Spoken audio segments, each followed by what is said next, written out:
And I guess if the point is learning, then it doesn't matter how we learn as long as we learn it. And it's interesting for me how it changes over the years.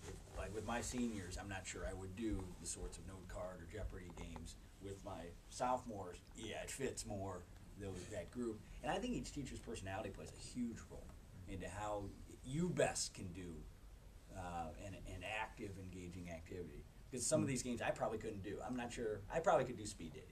I think I could do that. My kids would like that. I'm not sure I could do the note cards as well, or even Jeopardy. It just doesn't, for whatever reason, it fits me. The speed dating, the quirkiness of it. The kids would like that in me. And it's just, I find it fascinating how different teachers find ways to do it that works best for them. And that's teaching, though. I mean, you figure out what works for you. But it's funny when kids come in and I'll sit down and talk to them about grades and they'll go, well, I'm going to really I'm going to go do this assignment because I can get, like for biology, 10 extra credit points by going down the Union Station. So, well, if you just did your homework this week, you would have the 10 points and you wouldn't need the extra 10 points by going down there. But that is not the way their mind thinks. Just is not. They focus on the extra credit points, not the regular points for the class. And obviously my job as a counselor is to help them focus on just doing the regular work and not the extra credit. But as long as their mind's going that way, and I can't change it. I wish I knew a trick to help them say, I need to get the homework done every night. But I guess sometimes if you can buy into at least where they're at right now mentally. And then when you have the kids with ADD, a kid with ADD, their maturity age is 2/3 of their chronological age. So do the math for me. If you're coming in, you're a 14, 15-year-old. So that would mean you're about 10 years old. So, yeah. That's what you're dealing with in your classes. Some of those kids that are 10 years old in their mind and the way they act and the way they deal with things. Guess I knew something about their age then. That's good. Yeah, you're doing math. 2/3, guys. And when we do finals, extended time finals, we will have 50 to 60 kids in each one of those finals. When I first started here, it was 2 or 3. It is now 50 or 60. So about 10% of the population has a learning disability or ADD or something along those lines. That's quite a few. Is that the criteria?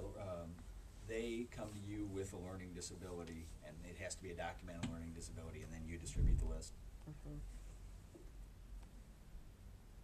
Documentation is a little... Right, I can imagine. I was always curious. I just never knew. We have had that discussion. We have not come up with an answer. They're supposed to have it documented, but trying to get all of that information, it's expensive. Yeah. And so, yeah, getting that, some are pretty iffy. Yeah. I think some of them are documented, but don't really meet the criteria. Right. But for my finals, it doesn't matter. So, Yeah. Well, with some kids, you may not believe in ADD until you meet until you meet certain kids, and you're like, oh my God, it's real. Yeah, that's like, in summer school 5 or 6 years ago, the summer school teachers always sit down and talk, and John Morris, for this one particular kid came up, and John Morris said, he goes, well, you all know I don't believe in ADHD, but this kid has it.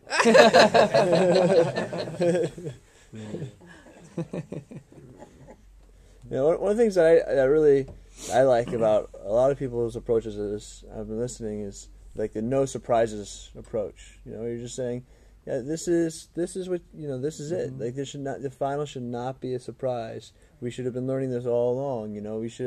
We need to recognize, talk to each other so we remember all the things that we know. This is what the final is going to be. But this whole no surprises approach is a really good attitude to have, because after the fact, if parents are asking what happened, you say, well, they knew it was going to be on it. Yeah.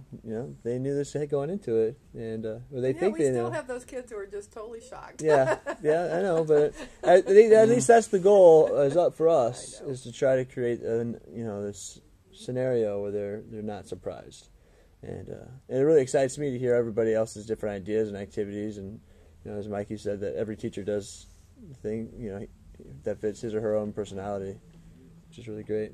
And it is hard because some of these kids you aren't going to reach. And it's just, they're not at that place to be reached. Right. Because everybody's done everything they can possibly do. And I think there are times where you just have to sit back and reflect on that and say, I've done everything I can do. And when that student is ready, then I think, I guess when I talk to kids over the 4 years, like some of them come in every Friday for 4 years, we say the same thing, nothing changes. But what I've heard from different kids is, maybe, I'm still saying it, they're not listening, but they are. It's back there somewhere. And someday when they're ready, that information is sitting back there and it will come back and they will use it. And maybe they don't pass the chemistry test right now and you're teaching them all of that. And then they get to college and they're going, I remember that. I remember when she taught that. And it does come back. So I think it is very frustrating. And we're tired this time of year and we don't want to keep doing this, and we're ready that group that we're ready to kill. But whatever you're doing, it does make a difference, and it will come back to them, whether it's today or tomorrow or next year. It is in their mind, and it will come out at some point. Yeah. And I think my feedback on, when they get to college, what's going to happen, one unrealistic solution is, well, maybe professors should do things like this, but that's not going to happen. So another two, though, is how we are also training the students to learn more about themselves in terms of so they understand how they learn best. So that when they do get to college, the professor just hands them a review sheet or just doesn't and just says show up on this date for the final. The students are not lost. They at least have previous experience, so they say, well, I know that if I do these actions or I act in this particular way or put myself in this situation, that helps me learn. So we're sort of training them so that they're not left all alone in college. They can have a way to study, whether that means they need to make up their own game with flashcards or get together with a bunch of friends in dorms to do speed dating or whatever. I don't know. Yeah. Although as an old RA, I was very wary of Halcest, but that's okay. That's what we used to call it. I learned that from my teacher in high school. Well, I think also in terms of forming the whole. Yeah. It's bad. I think also in terms of just forming the whole person, whether or not they remember the actual material we keep repeating over and over, I think they will remember that we cared. That we did sit them down and say, this is how you study. Mm-hmm. This is how you need to do this. You can do this. I believe in you. Let's work hard so you can at least pass this class. And they're going to remember the effort put in. Because I remember hearing about at Jasper's down the road, the Mirabile family who owns it. They are Rockhurst U grads, I believe, or Rockhurst High or Rockhurst U grads. And there was a Jesuit. There was a Jesuit here, Mark Kleski, who taught French and Latin, and he taught French and the classical languages, and he remembers, they go, I remember being in his class and I tried so hard to get a good grade, and then at the end he told me, don't ever take another foreign language at Rockhurst again or anything, or at a Jesuit school again.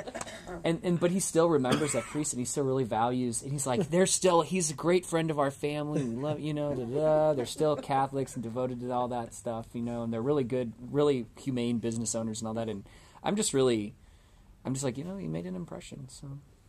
I'm going to give you my quote that I did bring with me, and I do tell this to the kids and the student success and the tutors, because it does make a difference. It's a Maya Angelou quote.